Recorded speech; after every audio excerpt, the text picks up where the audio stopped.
ہو کر اس انسٹیٹیوشن سے نکلتے ہیں تو ہماری صلاحیت جو ہمیں ایک بہترین انسان، جو ہمیں اشرف المخلوق بناتی ہے، وہ کہیں غائب ہو جاتی ہے، کہیں گم ہو جاتی ہے۔ دی ایجوکیشن سسٹم، ہماری ناکامی یہ ہے کہ ہمارے یہاں پر اس بیس پر کسی بچے کو جج نہیں کیا جاتا کہ وہ کتنا اچھا سمجھتا ہے، وہ کتنا اچھا سمجھا سکتا ہے، وہ کتنا اچھا بول سکتا ہے، وہ کتنا اچھا کر سکتا ہے، لیکن اسٹوڈنٹ کو صرف ایک بیس پر جج کیا جاتا ہے، وہ کتنا اچھا لکھ سکتا ہے، وہ کتنا اچھا یاد کر سکتا ہے۔ ہماری کلاسز میں صرف ایک بچہ جو سب سے اچھا یاد کر سکتا ہے اس کو سب سے زیادہ لائک کہہ دیا جاتا ہے۔ آپ میری بات کو غور سے سنیں، ہمارے دماغ کا جو حصہ ہے جو میمورائز کرنے کے لیے استعمال، جو ہماری نالج کو رکھتا ہے، وہ ہپو کیمپس ہے، لیکن جو لاجیکل تھنکنگ کرتا ہے، جو کوئی فیصلہ کر سکتا ہے، جو کوئی پلاننگ کر سکتا ہے، وہ پری فرنٹل کارٹیکس ہے، جس کی ہمیں اپنی زندگی میں سب سے زیادہ ضرورت ہے تاکہ ہم آنے والی زندگی میں اپنے فیصلے لے سکیں، کوئی بزنس کر رہے ہیں تو اس کے لیے کوئی اسٹریٹجی بنا سکیں۔ اس کے بعد رائٹ ہیمسفیئر پریفرنٹل کارٹیکس کا default mode network DMN، یہ کریٹیوٹی فری موڈ ہوتا ہے۔ دماغ کا یہ وہاں کام کرتا ہے جب آپ خیالات میں گم ہو کر نئی سوچ پیدا کرتے ہیں، یا پھر جب آپ کچھ کریٹیوٹی سے پوئٹری بناتے ہیں، کوئی نیو پینٹنگ بناتے ہیں۔ لیکن اور بدقسمتی سے میرا یہ ماننا ہے کہ ہم اپنے اسکول میں صرف اور صرف ہپو کیمپس اور ٹیمپورل لوب کا استعمال کرتے ہیں، ہمارے دماغ کا وہ حصہ جو یاد کر سکتا ہے۔ اور اسی وجہ سے ہر اسکول کے باہر ایک بورڈ ضرور لگا ہوتا ہے 1100 میں سے 1100 نمبر یا پھر 1100 میں سے 1000 نمبر، لیکن جب ہم اپنی کنٹری کا حال دیکھتے ہیں تو ہمیں بہت کم تعداد میں کوئی اچھا انڈسٹریلسٹ، کوئی اچھا بزنس مین یا پھر کوئی اچھا کنٹینٹ کریٹر ملتا ہے، کیونکہ سب تو یاد کرنے کے پیچھے بھاگے ہیں، کوئی سوچ ہی نہیں سکتا، کسی کے پاس صلاحیت نہیں ہے کہ وہ کچھ اچھا پروڈیوس کر پائے، کچھ اچھا بتا پائے، کچھ اچھا سوچ پائے۔ اس ٹیم ہمیں جیسے علامہ اقبال ملتے ہیں، سیکریٹیز ملتے ہیں، اور بہت سی ایسی شخصیات ملتی ہیں جنہوں نے گہرا سوچا، انہوں نے میمورائز کرنے کے فارمولے کو کہیں دور پھینکا اور خود سوچنا شروع کیا۔ آج میں آپ سے یہی کہنا چاہوں گا کہ آپ یاد کریں، لیکن اپنے اوپر پہلے کام کریں، اپنی پرسنالٹی اور اپنی سیلف ڈیولپمنٹ کو پہلے پرائیورٹائز کریں، اپنا سارا ٹائم اس میمورائزنگ کے فارمولے پہ خرچ نہ۔ ایک عام بچہ 18 سے 20 سال اس انسٹیٹیوشن کے اندر گزارتا ہے، ایک دن میں 10 سے 12 گھنٹے نارملی ایک ایوریج بچہ بھی گزار دیتا ہے،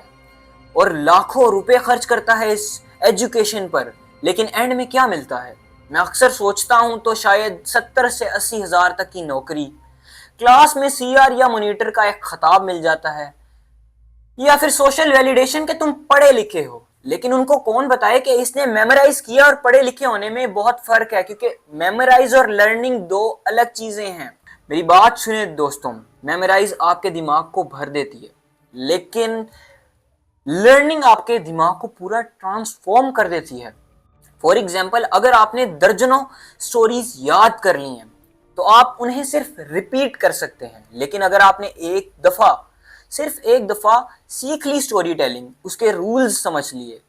تو اس کے بعد آپ خود اپنی سٹوریز پروڈیوس کر سکتے ہیں۔ تو آج میں آپ پر ایک فیصلہ چھوڑتا ہوں، آج سے آپ میمورائز کریں گے یا پھر آپ سیکھیں گے۔ اور دنیا کا ناظرین، بہترین دماغ بھی یہی کہتا ہے کہ education is not about the learning of facts but the training of mind to think. آپ صلی اللہ علیہ وآلہ وسلم فرماتے ہیں علم حاصل کرنا ہر مسلمان پر فرض ہے۔ میں آپ سے کسی موٹیویشن کی بات یہاں پر نہیں کر رہا، یہ میری ریسرچ ہے کافی ٹائم کی، اور اس پر بہت سے اسٹوڈنٹس میرے دوست متفق بھی ہیں۔ ایجوکیشن از امپورٹنٹ، میں مانتا ہوں دوستو، آج کل کے دور میں یہ ایجوکیشن بہت امپورٹنٹ ہے، ہر کسی کے لیے ضروری ہے اسکول جائے، اسکولز میں جانا ضروری ہے، اور میں خود بھی جا رہا ہوں، لیکن میں آپ سے صرف یہ کہہ رہا ہوں کہ اپنے آپ کو اس ایجوکیشن کی بتائی ہوئی لمٹس تک حدود میں نہ لائیں، صرف آرٹس، سائنس اور کامرس تک نہ دیکھیں۔ دنیا میں 12,000 سے زیادہ فیلڈز ہیں، ایتھیکل ہیکنگ سے لے کر میوزک ڈیزائننگ تک، ویب ڈیولپمنٹ سے لے کر ویڈیو ایڈیٹنگ تک۔ دوستوں، یہ بات میں آپ سے آج اس لیے کہہ رہا ہوں کیونکہ یہ بات میں نے اپنی زندگی میں بہت لیٹ ریئلائز کی۔ ایک دن جب میں رات کو 2 بجے اپنے ایگزام سے ایک رات پہلے انگلش کے امتحان کی تیاری کر رہا تھا، ایک سوال میری نظروں کے سامنے سے گزرا کہ why did the writer grow vegetables in his field؟ اس قسم کے سوالات کے جواب میں آدھی رات کو تلاش کر رہا ہوں۔ ایک انسان کی عقل مندی، ایک انسان کی کامیابی اس کے سوالات ہی بتاتے ہیں اصل میں۔ جب میں نے یہ سوال پڑھا تو میں نے ایک عہد کر لیا اپنے آپ سے کہ آج سے جو میں سیکھوں گا وہ خود سے سیکھوں گا، کیونکہ اوور آل میرے پورے کریکولم میں، پوری ٹیکسٹ بکس میں صرف اسی قسم کے سوالات تھے۔ اگر میں اردو میں بھی چلا جاؤں، انگلش میں بھی چلا جاؤں، ایون اگر میتھ بھی جس وجہ سے میں پڑھ رہا تھا، سوچا کہ آج کے بعد میں خود سے چیزیں سیکھوں گا۔ جب میں نے اور ریسرچ کیا تو میں نے ریئلائز کیا کہ میں نے لاکھوں پوئٹریز اپنی اس بک سے پڑھ لی ہیں، لاکھوں تھیوریز پڑھ لی ہیں، لاکھوں میتھمیٹکس کے سوال سولو کر لیے ہیں، لیکن آج تک میں ایک پوئٹری نہیں لکھ پایا، آج تک میں کوئی فلسفی نہیں بنا پایا، کوئی فلسفی پروڈیوس نہیں کر پایا، کبھی ڈیپ تھنکنگ نہیں کر پایا۔ اس کے بعد میں نے فیصلہ کر لیا کہ آج کے بعد میں خود پہ خود ہی کام کروں گا، کیونکہ یہ آؤٹ ڈیٹڈ بکس، جی ہاں میں یہی کہوں گا کہ یہ 20-30 سال پرانی بکس مجھے نہیں بتا سکتی کہ میں کتنا ذہین ہوں، میرا فیوچر ڈیسائیڈ نہیں کر سکتی ہیں کتابیں، ان کو بدلنے کی ضرورت ہے۔ 100 سال پہلے بھی جس طریقے سے ہمیں پڑھایا جا رہا تھا، آج بھی اسی طریقے سے پڑھایا جا رہا ہے۔ میں جانے سے پہلے آپ کو یہی کہنا چاہوں گا کہ آپ اپنی سکلز پر کام کریں، آپ خود کو قابل بنائیں، نہ کہ پورا دن آپ میمورائز کرنے میں اپنا ٹائم سپینڈ کریں، کیونکہ آپ کے فیوچر کو انسانوں کی ضرورت ہے جو سوچ سکتے ہیں، طوطوں کی ضرورت نہیں ہے جو ایک چیز کو دوبارہ ریپیٹ کر سکتے ہیں۔